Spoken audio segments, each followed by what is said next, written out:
بسم الله الرحمن الرحيم الحمد لله حمدا طيبا كثيرا مباركا فيه مباركا عليه كما يحب ربنا ويرضى جل جلاله وعم نواله والصلاة والسلام على سيد الحبيب المصطفى وعلى آله وأصحابه نجوم الهدى قادة التقى أما بعد. Jazakumullah, brothers and sisters, for attending today. Just a slight clarification from Mufti Fuad's part. The opt-out legislation is not law yet in England. Right? I just wanted to clarify. The law hasn't changed in England. What's happened in England is a consultation has happened, which opened in December, 16th of December 2017, and it closed on the 6th of March 2018. And then what happened was there was a second reading of the bill. The second reading of the bill has passed, but the law hasn't passed yet. It will sooner or later, but as of yet, what that means, if somebody dies and they haven't opted out, the government can't touch you. Okay, it's not law yet in England. Okay, why is it important to talk about this subject? I mean, obviously because of the government legislation. Obviously, because of the government legislation, this discussion is coming up more so in the West. I mean, depending on what politicians do and how politicians perceive Islam, these debates rear their heads once in a while. So, for example, back in 2005, this was quite a big debate in the Netherlands. And the reason why it was a big debate in the Netherlands was because the Minister of Health in the Netherlands said that Muslims do not give their organs, they only take organs, and therefore Muslims are not conducive to living in the West because all they're doing is just taking and they're not giving anything, right? So that was a big hoo-ha, and there was a massive conference held in the Netherlands in 2005. Before that, there was some stuff happening. The law has passed in 2015 in Wales. There was something. I mean, nobody really bothers about Wales. Wales is on the side. Okay, so you didn't see a lot of activities here in England, but there were some discussions, there were some consultations happening. The issue of organ donation, as far as is it permissible, is it not, has been actually debated among the Muslim communities since, or have been written about amongst the ulama since the 1950s, as early as the 1950s, even though organ donation wasn't as developed. The only thing that people were transplanting them was cornea graft, eye tissues. But still the ulama, they were discussing these issues back in 1950s. In fact, we have a fatwa from Sheikh Hassan Ma'mun from 1957 in the Darul Ifta of Egypt. So these things have been the major fatwas. Most of them have been written around 1985. In 1985, and I'll go through some of these. There was a big seminary of Muslim scholars all over the world, and there was a decisive conference about this particular issue. So over the years, people have debated this, discussed this, and here we are again talking about this because it's pertinent directly to us today. What I'm going to do is the topic of organ donation. In a way, it's a very simple topic. Is it halal? Is it haram? That's really it. And for most people, they just need to know: is it halal? Is it haram? Can we donate our organs? Can we receive organs? Okay, it's simple as that. But also, it's very complicated. It's very complicated in the sense that one has to have an immense knowledge of Quran, Sunnah, Usulul Fiqh, Islamic legal theory, but also the mechanics and technicalities of how actually organ donation, organ reception works, organ transplantation works. So there's a medical side to it, and there's also an Islamic side to it. So it's a simple discussion, but it can also be complicated. In the 1 hour, I will not be able to go through all of the different aspects of it. So what I'm going to do is I am going to put forward some of the major arguments for and against. Okay, And before I go into the major arguments of for and against, I will tell you what the fatwa is. Okay, but before that, let me just go through some statistics why it's important, or why the government felt that they needed to bring in this or discuss this law. If we look at the Black Asian ethnic minority, the BAME community in the UK, okay, then the BAME community in the UK are only 8% of the UK population.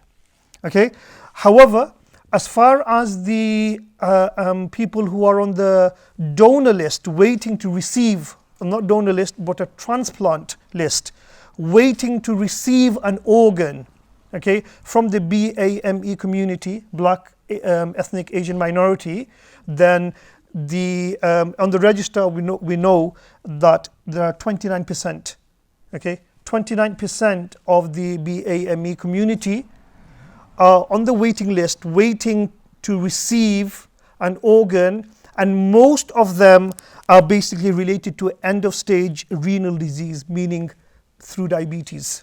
Okay, people's kidneys have failed and they need a kidney to survive, okay, or it's basically lifelong on the dialysis machine. Okay, 29% of the BAME community, but only 3% of the BAME community have opted in to give their organs.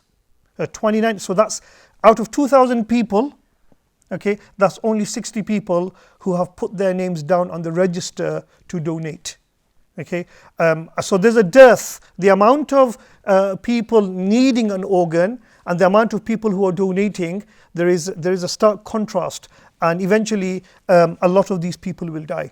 Okay, and the reason why organs cannot be taken from people from other communities, white communities or Caucasian communities, is because there needs to be a kind of a genetic match.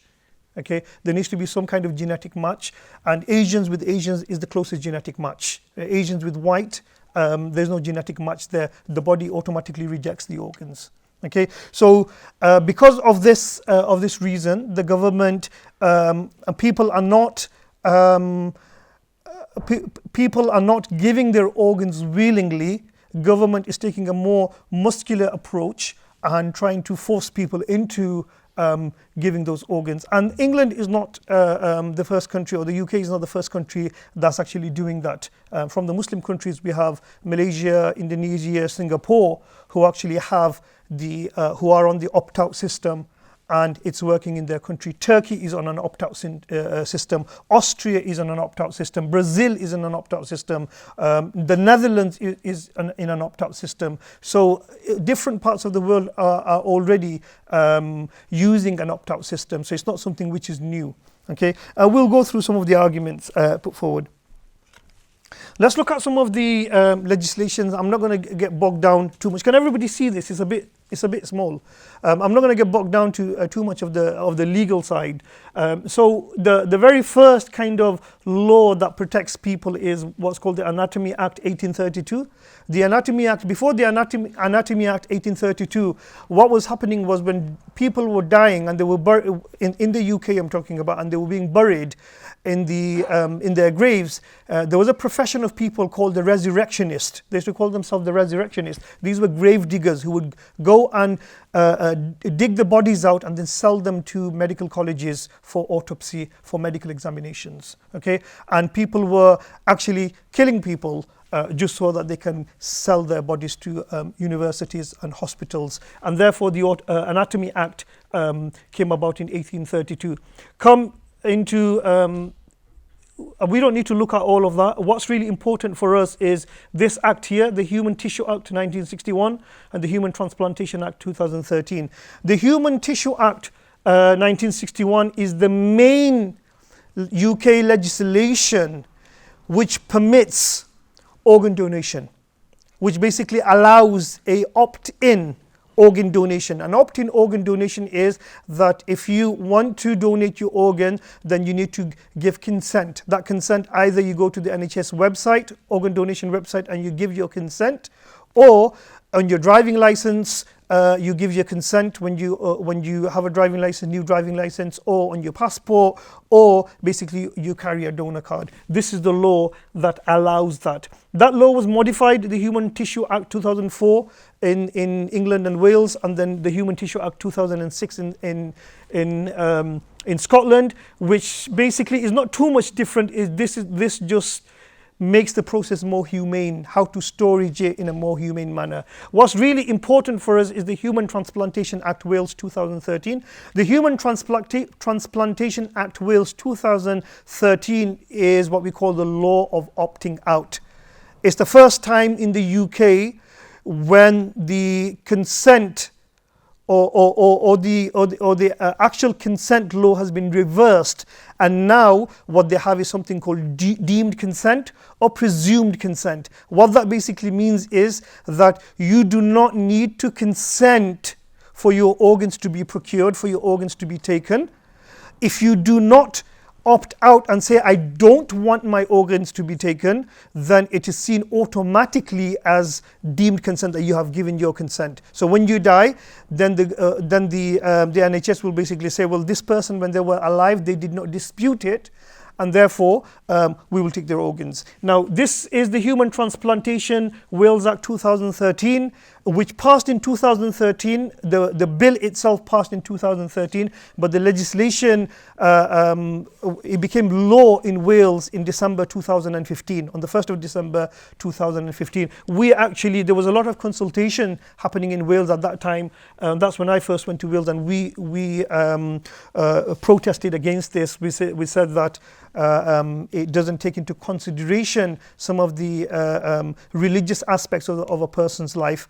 As far as so now this is the Human Transplantation Wales Act 2013 is the basis. It's the basis for this new legislation, and the reason why is because it's working. It's, as far as organ donation rate is concerned, it's working in Wales. Since December 2015 to now, we're in April 2018. There has been a 20%. There's been a 20% increased rate in the number of donations that people are donating in Wales, making Wales the biggest country in the UK to have the largest amount of consent rates. Now, that doesn't mean that the transplants are successful. Okay, the transplant rate has not gone up even by 1%.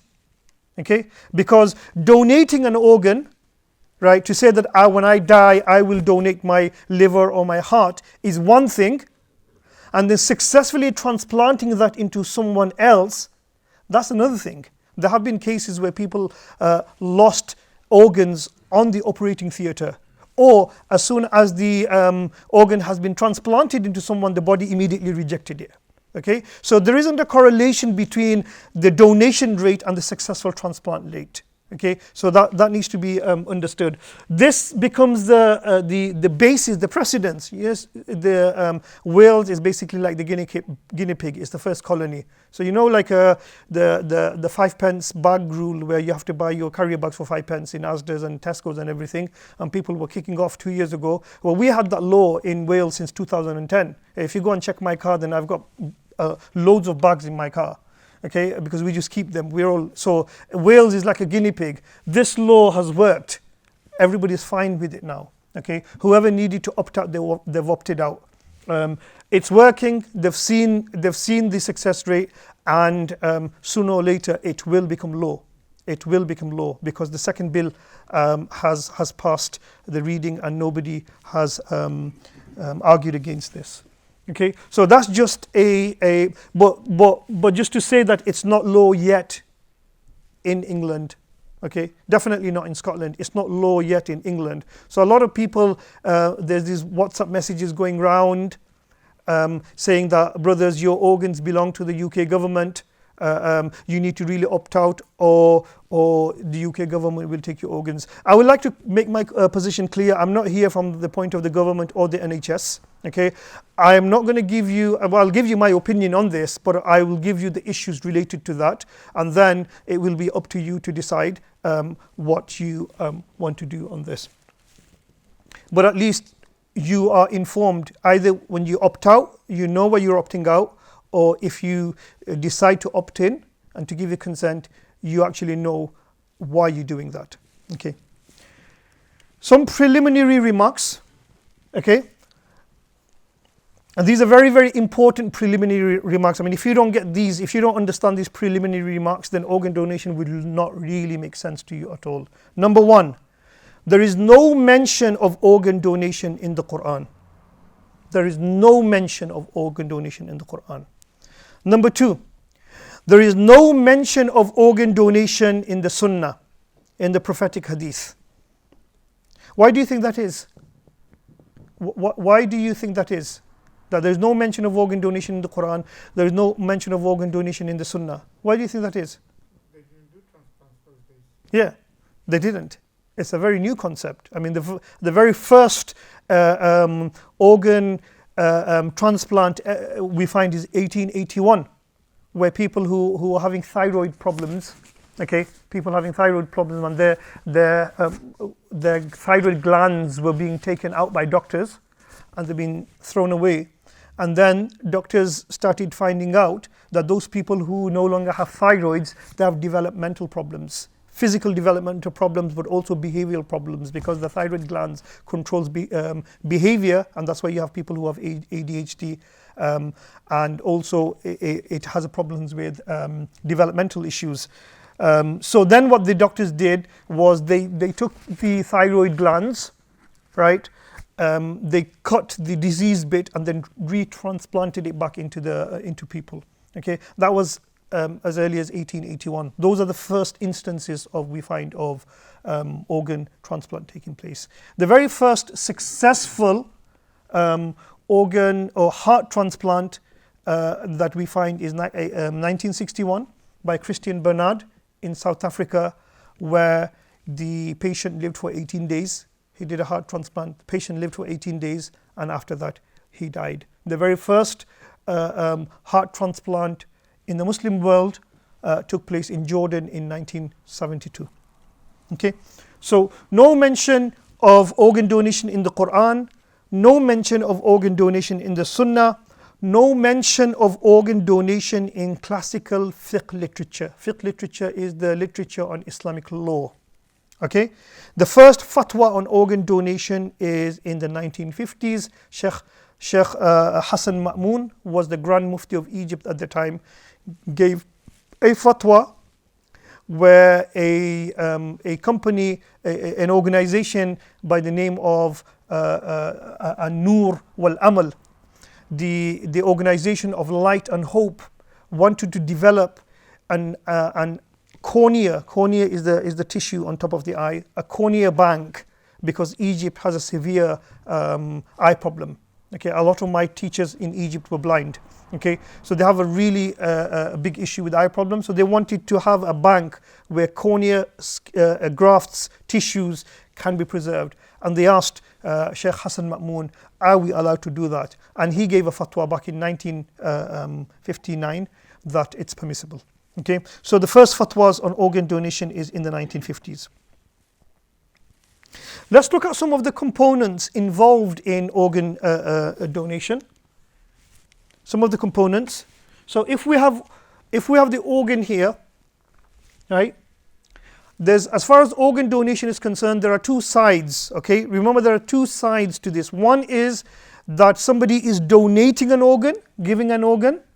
And the other one is that somebody is receiving an organ. There's two people involved at least. One, somebody who's giving an organ, and one who's receiving an organ. Okay, reception of organ and donating an organ. As far as receiving organs are concerned, then organs can be received for two different reasons. One is necessity, saving somebody's life, or it can be for cosmetic reasons. Okay, just to make yourself look more handsome, just to make yourself look more beautiful. Okay, for cosmetic reasons, most ulama they say it's not permissible. Receiving an organ because of saving a life, nearly 99% of the ulama they say that there is no problem with receiving an organ if it's a life-threatening situation. Okay, so this is receiving. There is no problem in receiving an organ if it is a life-threatening situation. Does that make sense? Number two, no ulama other than a minority from the Sunni Brahlevi community are of the opinion that blood transfusion to give and receive is haram.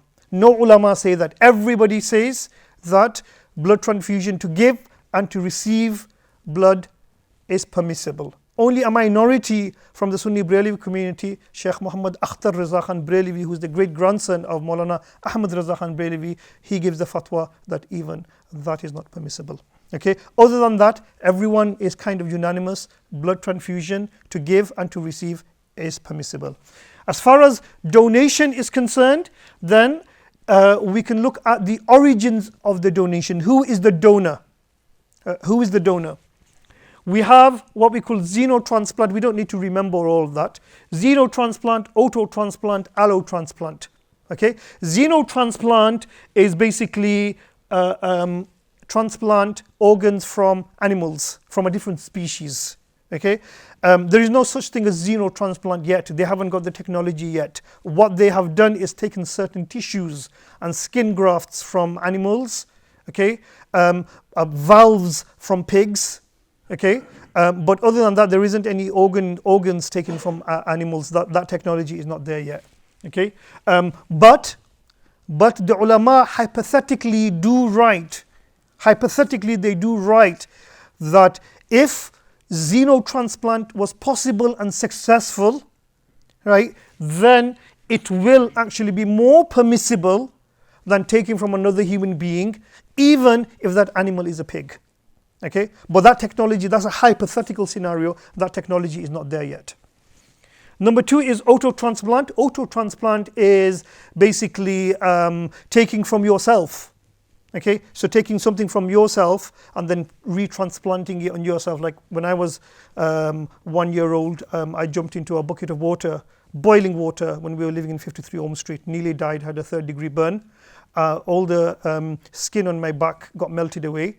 I had a skin graft back in 1980 where the skin was taken from my thighs and grafted onto my back. Okay, so as far as that's autotransplant. As far as autotransplant is concerned, that's permissible. Nobody argues with that. Okay, the real problem is with what they call allotransplant. Allotransplant is taking from another human being. So most of our discussions here will be on this. We're not really going to discuss those. Okay, these are hypothetical. As far as allotransplant is concerned, again, the origins of the donation, the origins of the organs can come from different. So number one is cloning. Okay, that is still sci-fi. Okay, it's still hypothetical, but we do find, like Shireen Hamdi is a scholar who did some research on organ donation in Egypt, and she asked the Fallahun, the Egyptian farmers who were suffering from kidney failures, that if your family member was to donate an organ, a kidney, or if somebody else from your village was to donate a kidney, would you take it? And unanimously these people said, no, we won't take it. Well, that's quite shocking. You're going to die, somebody's offering you an organ, why won't you take it? So they said, well, we all drink from the same well, from the same water, and these waters have been contaminated by government contractors who are shooting pesticides into the crops, and then that is flowing into the water. We drink this water. My kidneys have been destroyed. The chances are that whoever's kidney I get, that kidney will also be destroyed. Okay, so there's no use me taking that because it's just going to work for 2-3 months and then that's going to go. What we want is, if you can give us some cloned organs. This is what they said. If you can make some organs, clone them, then we will take those. But that's still sci-fi. Okay, it's not possible yet. The technology is not there. Again, the ulama, they say that cloning will be permissible, more permissible than these if the technology is there. So they sometimes do a lot of hypothetical stuff. The other thing is prosthetic. Prosthetic is basically a plastic arm or basically like a pacemaker. The ulama, they say that prosthetic is much better, providing that it can compete with a real live organ. That will be a better option. If it can't, then you will need to go to an organ from a human being. When it comes from an organ from a human being, then again the donor is either living, still alive, or the donor is dead. Okay, the donor either is alive or the donor is dead. What do you mean by a live donor? A live donor, let's say a child, a little child. His kidneys have completely failed, right? He's going to die. The parents have basically had a match to see whether they can give a part or a lobe of their kidney, just a part of their kidney, and the mother's liver. The mother's liver matched. Okay, so in order for the mother to save her child, she gives a piece of her liver to her son, right? It's a bit of an inconvenience for the mother, but the son lives. That's a live donor. And I give you that particular example because that particular example is real. Okay, it's happened to a family relative of mine in London where my nephew, his son, completely lost, 1-year-old son completely lost his liver. They did a liver match with the mother and the father, and the mother's liver matched. Okay, and then she gave a part of her liver to her son. Baby's fine, healthy. Okay, so this is what it means by live donor. When it comes to live donor, then the ulama, they basically say that you cannot give any vital organs. Okay, the ulama hypothetically say that, I mean, even if you want to give a vital organ to someone, no doctor will give surgery. So for example, if a relative of mine is dying of a heart attack, I can't basically go to the doctors and say, look, take my heart, give it to him. That the doctor will be tried for murder. Okay, so but still they hypothetically speak. So they basically say that only double digits or something which will not permanently harm the person or severely harm the person, there will be some inconvenience because the healthy person who's donating will need to go and operate. The operation is risky. All the risk and benefit assessment needs to be done. There is some risk involved, but the ulama, they say that if the benefit is higher than the risk, then it's permissible if it is a double digit. Double digit is like kidneys or a skin graft or something like that. That's when it comes from live donors. As far as cadaver donors, cadaver is dead donor, somebody who's dead after their death.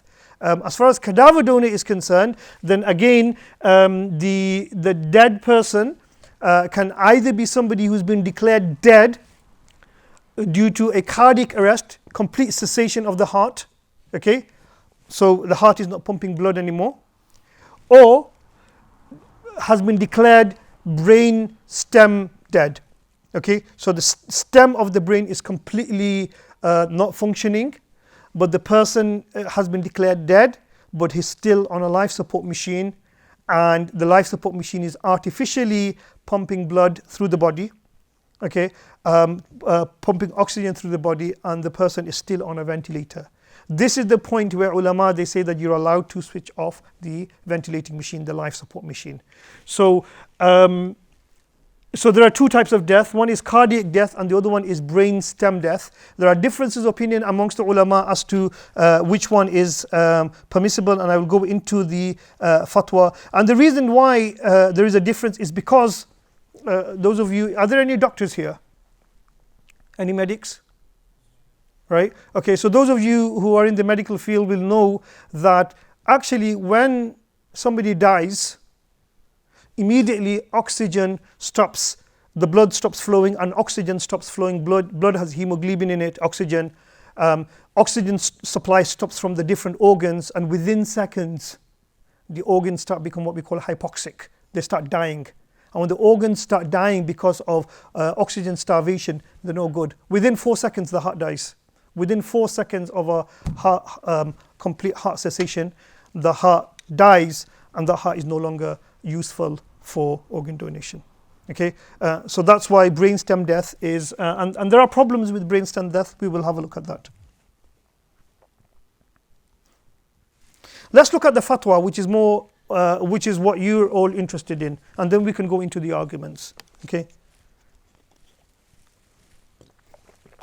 I'm afraid if you are looking for a clear-cut answer onto is organ donation. Remember, we're not talking about organ reception. Organ reception is taking an organ when somebody's dying. Everybody's fine. Everybody says you can take. It's about, can you give? Unfortunately, the fatwas are not straightforward. In my readings, and I've been studying organ donation at least for 3 years now. Okay, since December 2015 when it became law, and I've read hundreds of fatwas from all over the world on this. From my readings, I can boil down the fatwas to 6 fatwas. 6 fatwas. Let me go through these fatwas. Okay. Number 1, organ donation is haram to donate and haram to receive. You are not allowed to donate an organ, and you are not allowed to receive an organ. Both of them is haram. This is the opinion of Mufti Muhammad Shafi, the father of Mufti Taqi Uthmani, who gave his fatwa in 1967.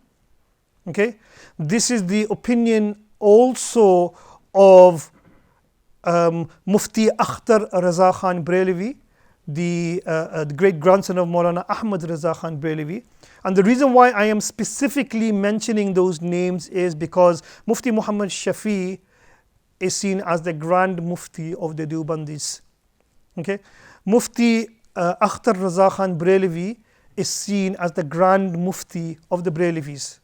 Okay, both of them are basically saying it's haram to donate and also haram to receive. In fact, Mufti Muhammad Shafi, Mufti Taqi's father, says that it's halal to give and take blood transfusion. Mufti Akhtar Raza Khan says even blood is haram. Okay, I just want you to remember this position because it's important. Given the demographics of Muslims in the UK, 67% of the Muslim community are from the Indo-Pak Bangladeshi communities, and therefore most of the fatwas that they resort to are from ulama from Indo-Pak, and therefore Mufti Muhammad Shafi's and Mufti Akhtar Raza Khan Brelvi's fatwas resonate with them. That's why it's very important to remember those 2 fatwas. Haram to donate and haram to receive.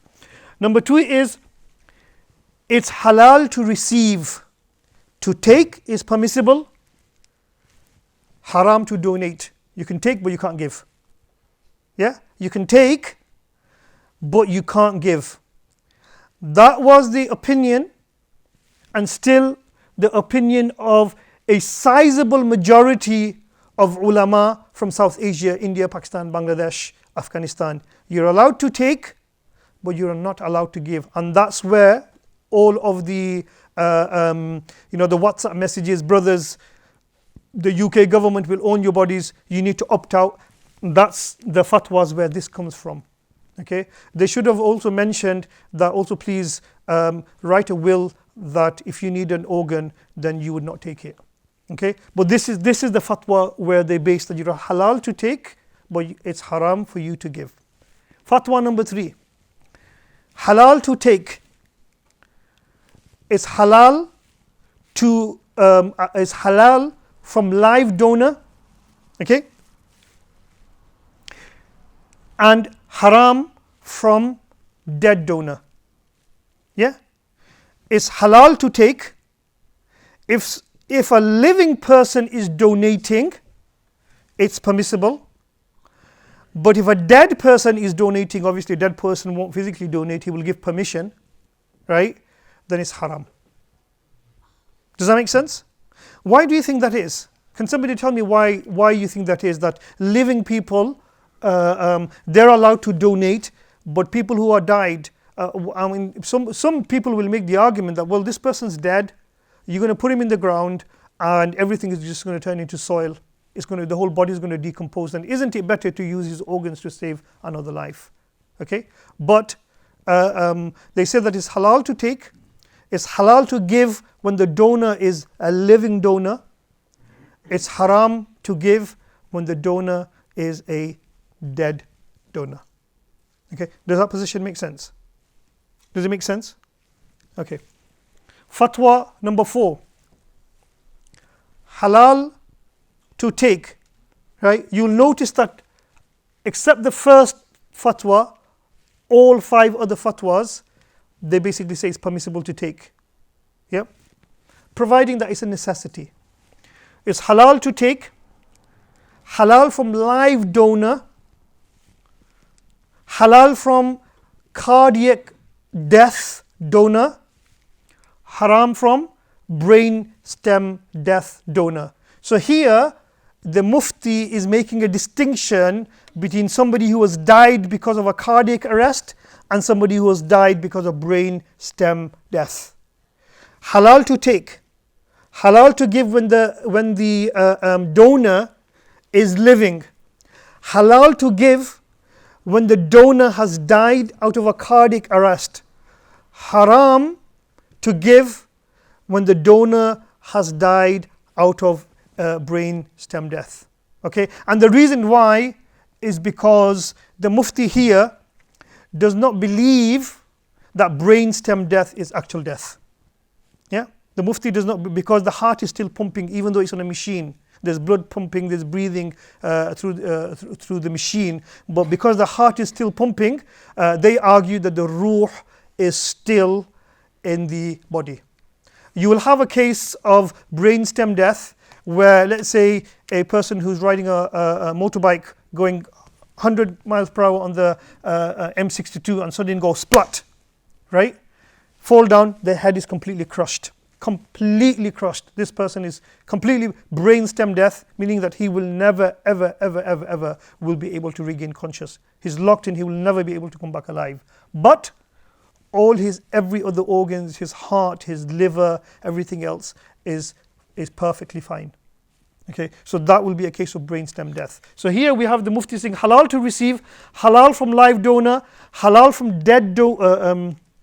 Sorry, what have I done? I'm on this one, right? Yeah. Halal from cardiac death donor, haram from brain stem death donor. Okay, brain stem death is haram. Fatwa number 5, right? Fatwa number 5 is halal to receive, halal from live donor, halal from dead donor. Okay? Halal from live, yeah. Halal, so it's completely opposite of this. Halal to receive, halal from live donor, halal from dead donor. So it basically in all situations is halal, and they don't make a distinction between somebody who has died out of a cardiac arrest and somebody who has died because of brain stem death. This is the opinion of most of the Arab ulama, and also most of the ulama of Turkey, and also the Nusantara area, the Far East, Indonesia, Singapore, Malaysia, Brunei. That's the state policy. Halal to receive, halal from live donors, halal from dead donors. Okay, halal to receive, halal to receive, yeah. Haram from live donors to a person who is living is haram for him to donate, but halal from dead donor. Okay, this is the opinion of some Arab scholars, and their argument is, look, here we've got 2 positions. One is that somebody is imminently, he's going to die. If he doesn't receive an organ, he is going to die. And then we have another person who's already dead. Yeah.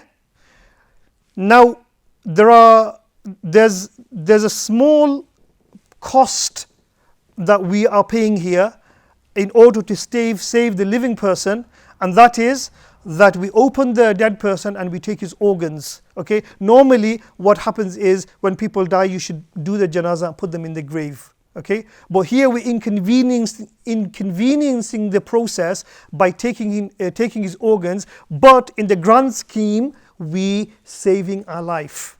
Yeah. So although it's the lesser of two evils, that's why they say that it's permissible. However, when you have a living person who needs an organ, he's dying, and then you have a healthy living person, there's nothing wrong with him, they argue that it's not going to be right to cut him up and harm him in order to save this guy, because there's a harm here, there's no harm there, right? What you're doing is you're harming him in order to save him. He's not going to be 100% recovered, but what you've done is you've harmed him. Yeah, so that's why they basically argue halal to receive, haram from live donor, halal from dead donor. I will make these slides available through Mufti Dilwar. Okay, has everybody understood the 6 fatwas?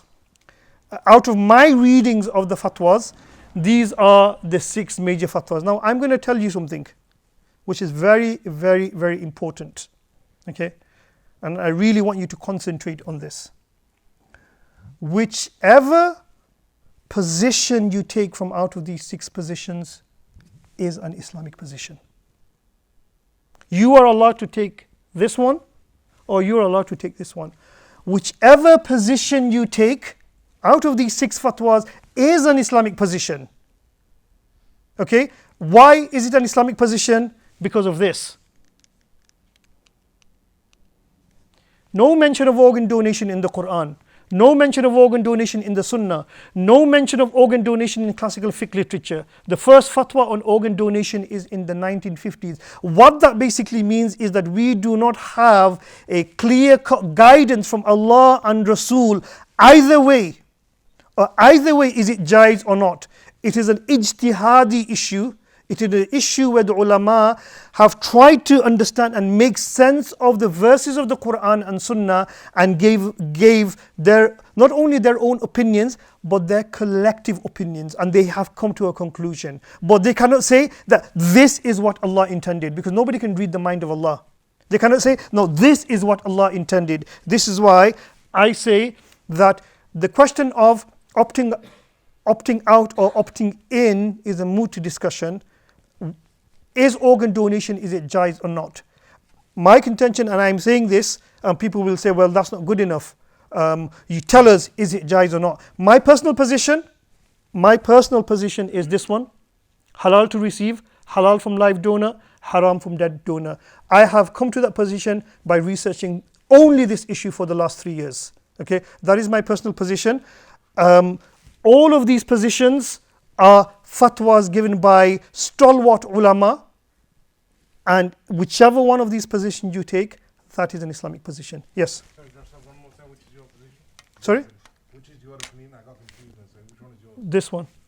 It's permissible. Kullu halal. Yeah. Kullu halal. Right. Is that okay? Yes. You didn't really elaborate on why. I'm going. Green. Sorry? No, The third green. one that is halal from live donor, and why those scholars from most. Why do you think? Why do you think that is, Hafizab? Engage with me. Why do you think that is? Is it consensual? Consent. Well, if the person has given his consent before he died. Right, let me tell you another thing. One of the things that I kind of really realize, and I'll pick up on this discussion on the very last slide because it goes a bit philosophical, is that at rock bottom the issue is not really what we call scriptural. That what does Allah say, what does Rasul say? The issue is beyond that, and that's why I said, remember Mufti Shafi's fatwa, remember Mufti Akhtar Raza Khan's fatwa. It's important. I will get back to that. Why do you think that is? Is it something to do with whether you own your own body or not? Maybe, but also to do with person's dead now. Do you understand? You cannot violate the dead. It's to do with the respect that we. Yes. Mentioning about giving. Yeah. The one you chose, it's about receiving or giving. No, it's halal to receive, halal from live donor, halal from. So it's also giving from live donor, giving from dead donor. Yeah, that's my position. You don't need to accept that. What I'm basically saying is that these are the 6 fatwas, whichever position you take. The reason why I'm saying this is because there's nothing in the Quran and Sunnah on this, and I know that Mufti Dilwar's opinion I think is different from mine. There's nothing in the Quran and Sunnah on this.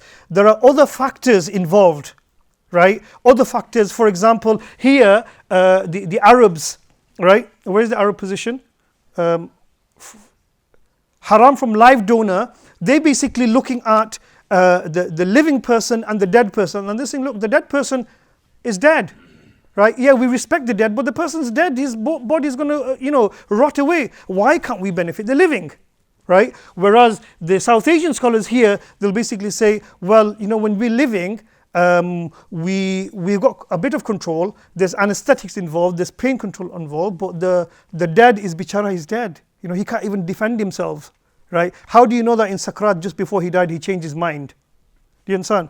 He's dead, we can't keep him, we need to put him in his grave straight away. It's desecration of the body. So there are also other factors, right, which are not Islamic, which are emotional, okay? Which are emotional factors which play into these things, okay? I'll give you an example. Why is it that when it comes to Valentine's, and I'm not promoting Valentine's here, I'm just explaining a fact, okay? Why is it that when it comes to Valentine's, people give their wives or their girlfriends a heart-shaped pillow? Have we ever seen anybody give their wife or the girlfriend a grey brain-shaped pillow? What would women do if you give them a grey brain-shaped pillow? What has the heart got to do with emotions? I thought every emotions are signals in the brain. Yeah. When doing my research, I asked a doctor, as I was doing some qualitative research, and I asked the doctor, would you donate your organs? And he said, I'm ready to donate my heart, but I'm not ready to donate my eyes. And I said, why? He said, because my eyes are the windows to my soul. Huh? Right? This is what I said. I said, come on, Dr. Sam, you can't say that to me. You're a doctor. He goes, well, that's how I feel. I can give all of my organs away, but not my eyes. Yeah. So what I'm basically saying is that beyond the fiqh, there are other emotional factors involved which influence people's decision, but also influence muftis and the way that they give fatwas. So, Mawlana Mansur, would it be right to say from Hanafi school of thought, which one would they lean towards? Okay, so Jazakallah for bringing that up. This question does not. This question is not a question of Hanafi, Shafi, Maliki, Hanbali. Right? The reason why is because the ulama did not discuss this. This is a very, very modern concept. What you have is ulama giving individual fatwas, their own ijtihad, but then also what you have is something called ijtihad jama'i.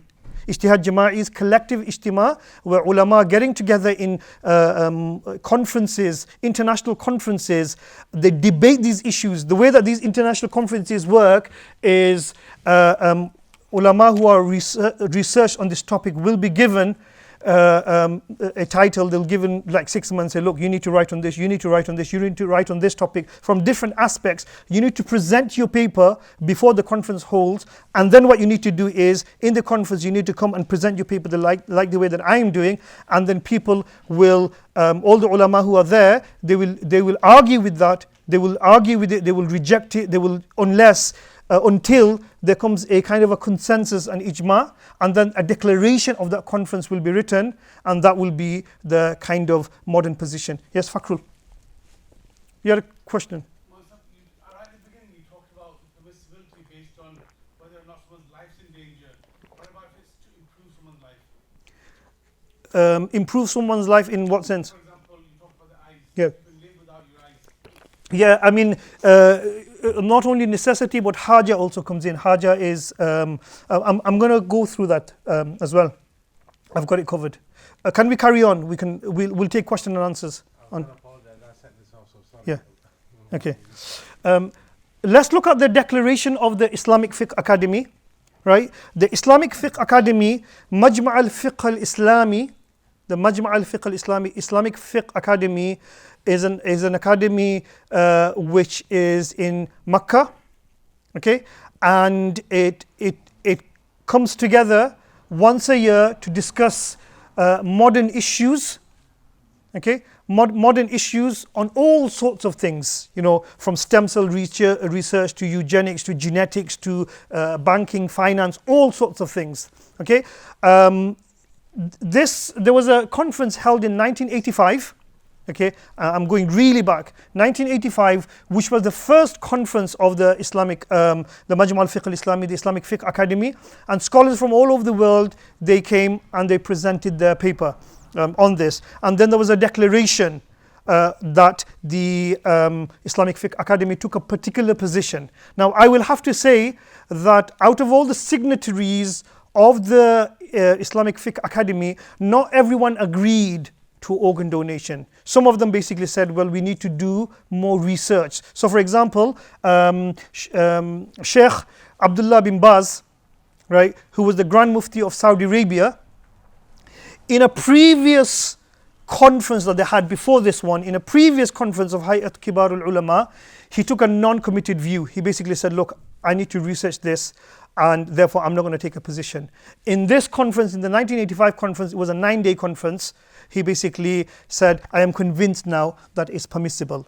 Okay, there were other scholars such as Abu Sunnah, Fahmi Abu Sunnah, who basically said that live donation is not permissible, dead donation is permissible, but yet he signed the declaration, meaning that although my personal position is this, but I'm going to go with the declaration. There are other scholars such as Sheikh Saleh Fawzan, who basically said, look, I'm going to do tawaqquf. Another scholar by the name of Bakr Abu Zaid, who at that conference basically did tawaqquf, but 2 years later there was another conference by another fiqh academy called the International Islamic Fiqh Academy, which is different from the Islamic Fiqh Academy. The other one is in Jeddah.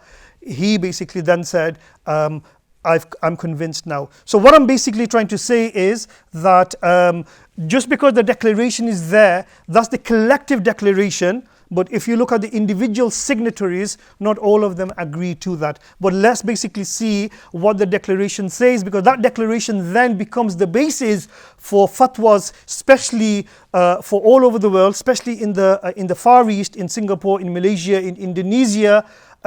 Also, it becomes the basis of the fatwa issued in 1995. 2005 by the European Council for Fatwa and Research in Ireland. Also, the fatwa which was issued in 1995 in the UK by the Islamic Sharia Council, which does not really exist anymore, by Sheikh Zaki Badawi, which actually at the time when the fatwa was issued, it was really big hoo-ha. Doctors and everybody really made a big thing about it, because now doctors thought that Muslims have sorted their issue out. It all stems from this Majma' al-Fiqh al-Islami, Declaration of the Islamic Fiqh Academy. The Declaration of the Islamic Fiqh Academy basically say live organ donation is permissible. Not only is it permissible, also a praiseworthy act. Not only is it see, the Arab ulama, for them, the issue isn't whether you can donate from a dead donor or not. They basically said, that person's dead, you understand? Let's take his organs and save the living. They were more concerned with, can we actually harm a living person to save another living person? So that's the most of the discussion. Live organ donation is permissible and a praiseworthy act with the following conditions. The donor must not be harmed critically. Yeah, obviously, when you operate in someone, there will be some harm. When you're taking somebody's kidneys, then later on, what will happen if that person then goes and his only other kidney fails? You know, they've thought about all of this thing, but said, yeah, there is some harm. Any kind of operation, even anesthetic, there is harm. But as long as the donor is not harmed critically, the donation must be taken with consent. Okay, this is the only treatment available. Remember, we talk in 1985, and a high probability of success rate for harvesting and transplanting.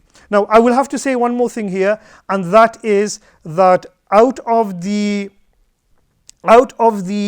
modern fatwas that I have read, I have not come across a single fatwa bar one issued in Kuwait where they are for deemed consent opt-out. Yeah, all of the modern fatwas, although they say that it's permissible, nobody has actually said that opting out is permissible. There needs to be actual consent. Yeah.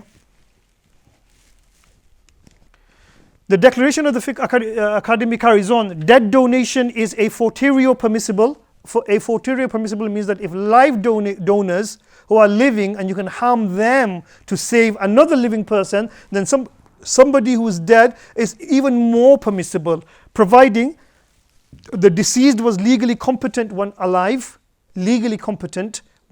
so that they will be able to consent, and proper consent was sought. So again, this cuts across the whole idea of presumed consent. This is the Majma al-Fiqh al-Islami, Declaration of the Islamic Fiqh Academy in its 8th session in 1985, and this is the reference. Whoever wants it, I have the reference also, the whole declaration on my computer. Right, my time really is finished. There are a lot of slides. I've only gone through 8 slides, I've got 23 slides, so let's see if I can whiz through some of those. So now what I've given you the fatwa, I've given you one particular declaration of the Islamic Fiqh Academy. Now I'm going to go through how they argued the positions for and against. Okay, so we've got what we call the broader objectives of the Sharia. The broader objectives of the Sharia are these things: the sanctity of life, the sanctity of religion, the sanctity of intellect, the sanctity of wealth, the sanctity of family, and the sanctity of dignity. These are called the broader objectives of the Sharia. The whole raison d'etre and the whole reason why the Sharia has come is to protect and preserve these 5 or 6 broader objectives. And that's why in Islam, suicide is haram, because it goes against the whole idea of preserving the sanctity of life. In Islam, murder is haram. If you kill somebody, then there's qisas. That's why in Islam, you're not allowed to force somebody to become a Muslim. You're not allowed to also renegade religion. Intellect, you are not allowed to harm the intellect in any ways. That's why alcohol and drug is haram. Progeny is family. In order to preserve the family, we have the institution of marriage and also dignity. So these are the aspects, maqasid al-Sharia, which comes into the discussion of organ donation. These are derived from the Quran. These are broad concepts. And I'll give you what it means by a broad concept. Allah subhanahu wa ta'ala says in the Quran, وَلَكَدْ كَرَّمْنَا بَنِي آدَمَ.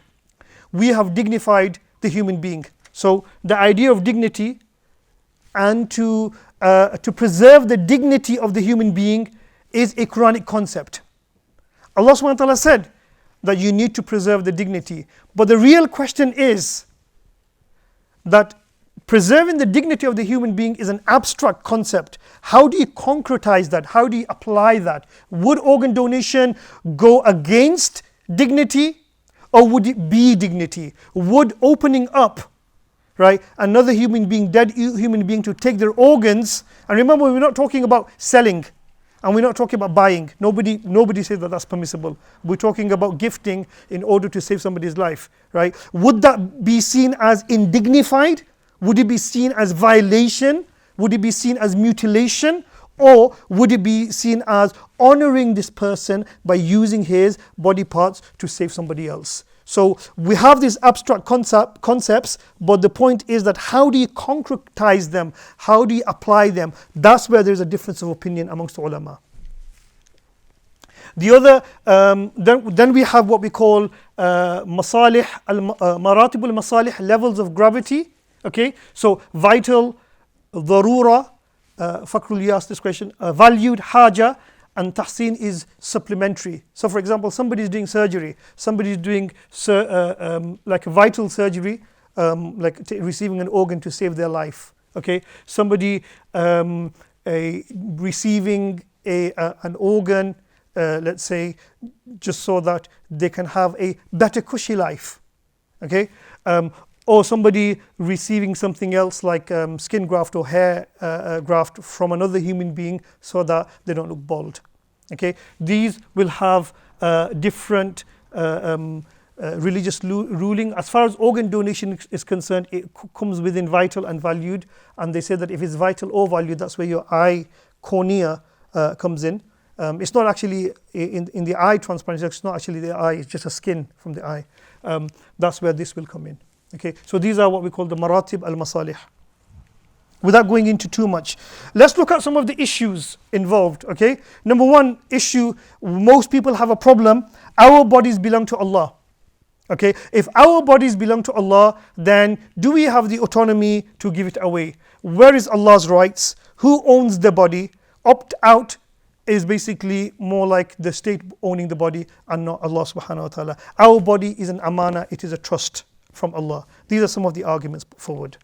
Second issue is dignity of the human being. Is organ donation, is it mutilating? Does it come under mutilation? Are you cutting up and are you mutilating someone?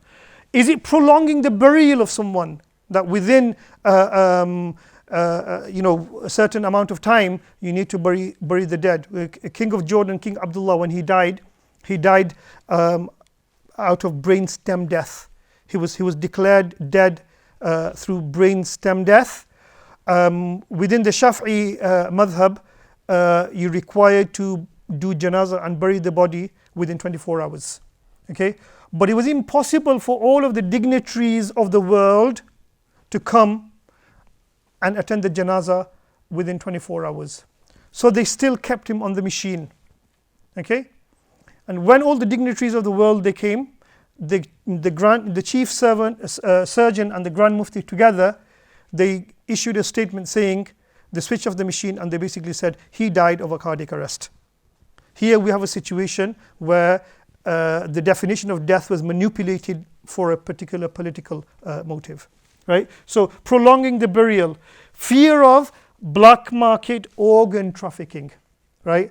And I mentioned Mufti Shafi's fatwa. I mentioned Mufti Akhtar Raza Khan Brelvi's fatwa. I did discourse analysis of this fatwa. If you read those fatwa very closely, you will find that both Mufti Akhtar Raza Khan and both Mufti Muhammad Shafi are talking about that if you make organ donation halal, right? If you make organ donation halal, then people will exploit that. Okay, people will kidnap children.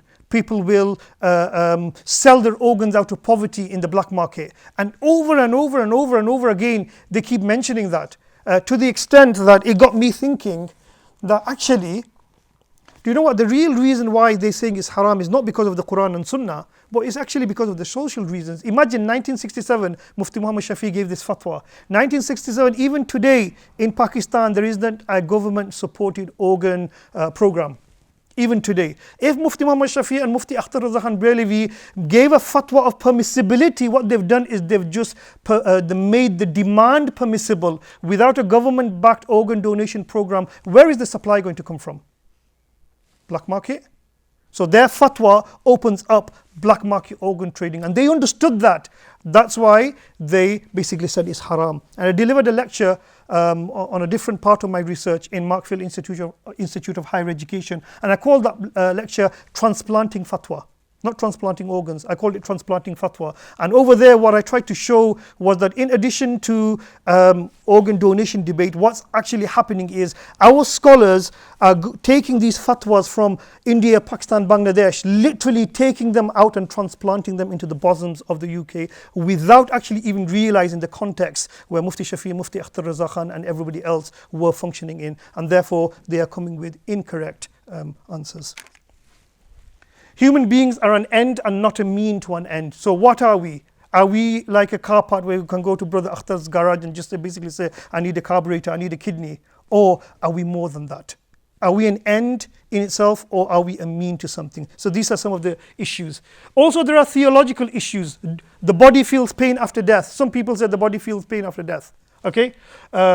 Which is not, there's weak hadiths, but the question is that does these afterlife issues, do they really impact on fiqh in this world? Right? Resurrected in front of Allah, organless. A woman basically said, Mawlana Sahib, I would like to donate my organs, but I'm scared that I'm going to be resurrected in front of Allah organless. I said, well, the thing is that organ is going to disintegrate anyway after 30 days. When you resurrect it in front of Allah, it's not going to be that same organ, that's gone. What will happen if the recipient commits crime? Somebody donated their cornea, right, after their death, and the recipient goes and watches pornography. Who is sinful? Yeah. What will happen if non-Muslims receive organs? Okay. Somebody asked me, are we allowed to take a non-Muslim organ in us, and I said, how many namaz do you need to pray before that becomes Muslim? Yeah. Receiving organs from non-Muslims. I delivered a paper on milk banks. Milk banks in Islam, and somebody said, Mawlana Sahab, are we allowed to take milk from non-Muslim women? From the milk banks, is it permissible? Because the non-Muslims, the Prophet ﷺ had non-Muslim wet nurses. But also I said, look, I don't know about the rest of the country, but in the UK, any milk that is breast milk that is brought in is pasteurized at 30 degrees for 60 minutes. If there's any kufr in there, it will be boiled out. Okay, let's look at some of those. Right, okay, our bodies does not belong to Allah. Our bodies does not belong to us. So what? We all know that our bodies belong to Allah, right? But our bodies do not belong to us. So what does that mean? Everything belongs to Allah. Even my mobile phone belongs to Allah. My car belongs to Allah. My parents belong to Allah. My children belong to Allah. The water, the food, everything. Lillahi mulku samawati wal ard. Everything belongs to Allah. So when it comes to the body, why? So the ulama, the idea that our bodies does not belong to Allah and therefore we cannot give something which does not belong to us is actually a very lazy argument. If you actually look at the ulama and how they argue this, they don't argue it from the point of does it belong to us or does it not? They argue from the point of who has rights over the body, huquq. And then they basically said there are different types of huquq. There's huququllah, rights of Allah, huququl adamiyyin, right, rights of human rights, and then huquq, rights shared between Allah and people. Okay, rights of Allah are those which are solely Allah's rights, which cannot be violated. Okay, for example, rituals, ibadat, these are rights of Allah. You can't violate those. You have to pray. Zina is seen as a right of Allah. One cannot commit zina because it violates a right of Allah. Why does it violate a right of Allah? Because zina creates problems in society. It breaks up families. It makes children orphan. It has systemic problems. So any rights which are also human rights, but human beings do not have the right to forfeit, that is also a huququllah. Okay, the sanctity of the public space, Muslim and non-Muslim, everybody have got the same rights in the public space. That is a huququllah. You cannot violate that. Okay, but there are the rights of people. The rights of people are those rights which you have the power to forfeit. I have the right to be represented in court, but I also have the right to not to take legal aid and represent myself in court. That's my right. Okay, but there are some rights which are shared between Allah and people, such as human life and human body parts.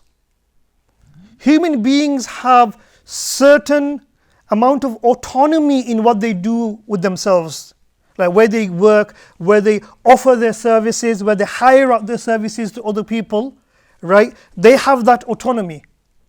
But the actual life itself, of life and death, that belongs to Allah. So here we have a situation where life belongs to Allah, or it's a haqq which belongs to Allah, but also it is shared by human beings. Then therefore this comes under another usul, Islamic legal theory. And I'm getting Mufti Fuad did basically say that this is quite technical.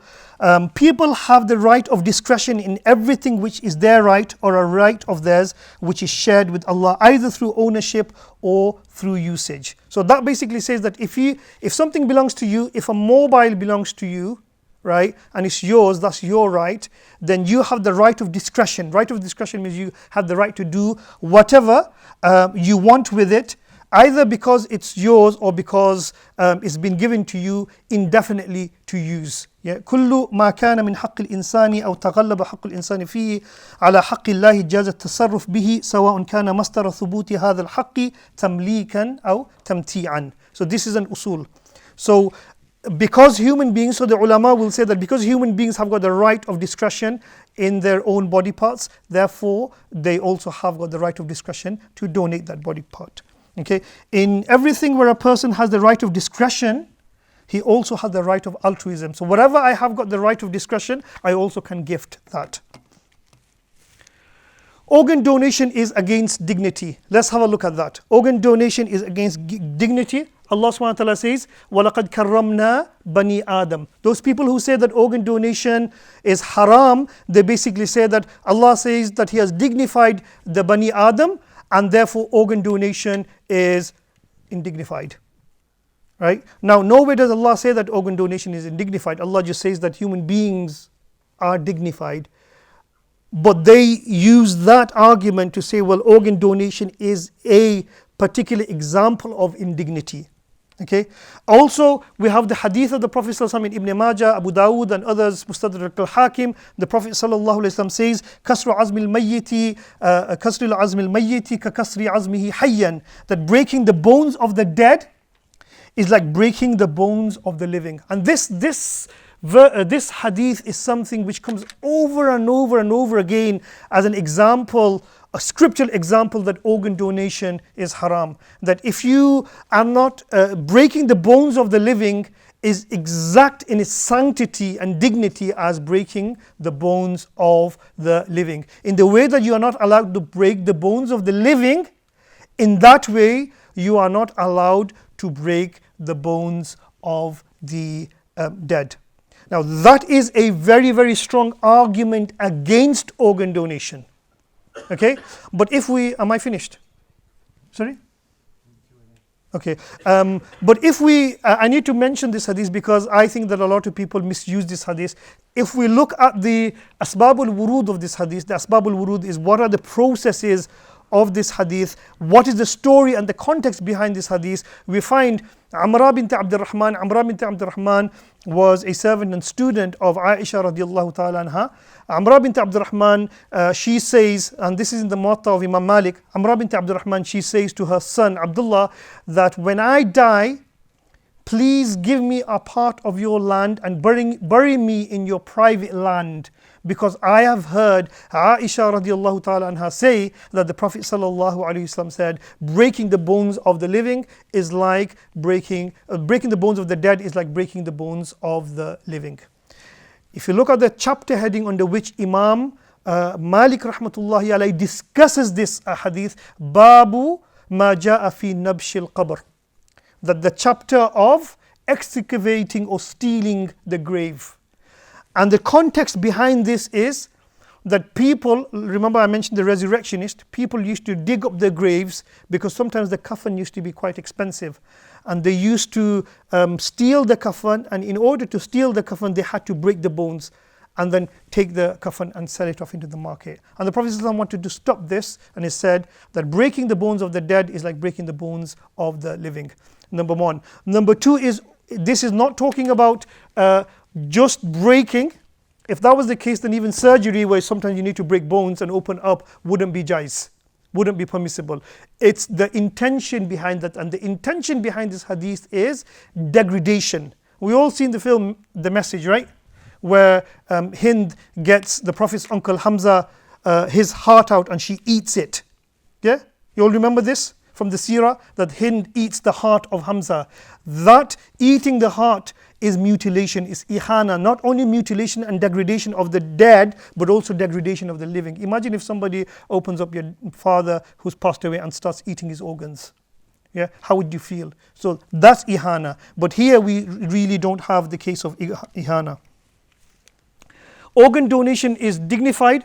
The argument is Allah subhanahu wa ta'ala says whoever saves a life has saved all of humanity.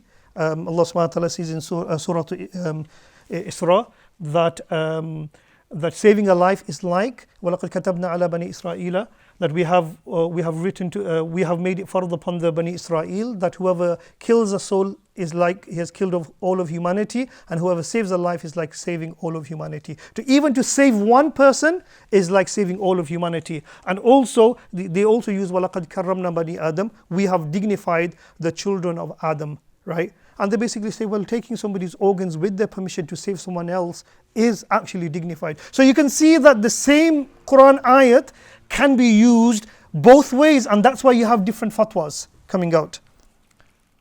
Right? I don't have time to go into qawaid al-fiqhiyya, so I'm going to stop here. الضرورة تبيح المحظورات, maybe الأمور بمقاصدها.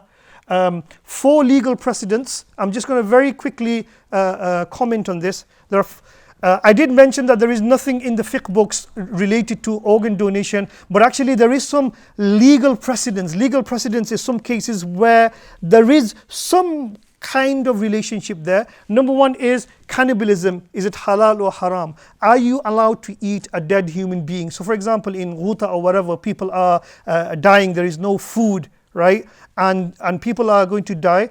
The only food that is there is the dead person there. Can people eat that meat to save themselves or not?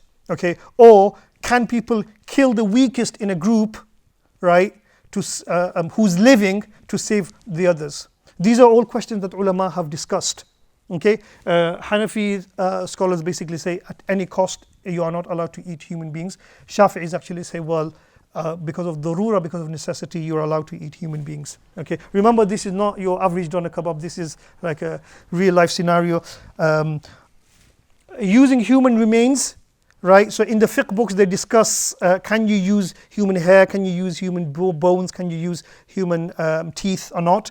Also they discuss the caesarean section on a dead pregnant woman. If a woman has died, she is pregnant, her baby is not dead, can you open her womb up to take the baby or not?